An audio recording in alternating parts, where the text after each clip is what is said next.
Hello all, ఇది వచ్చేసి అమ్మమ్మస్ dosa idli batter అనమాట. చాలా బాగుంది. Idli and dosa batter instant. Try చేయలేదు. మీరు ఇక్కడ చూసినట్లయితే చూడండి, no soda, add salt to the taste.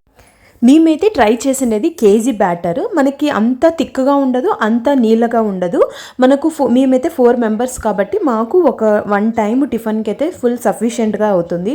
3 to 4 3 dosas వస్తాయి per person.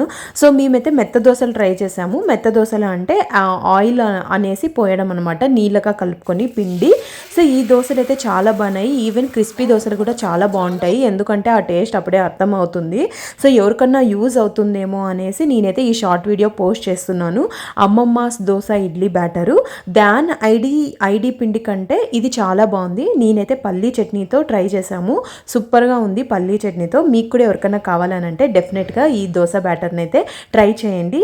Please subscribe to my channel. By by.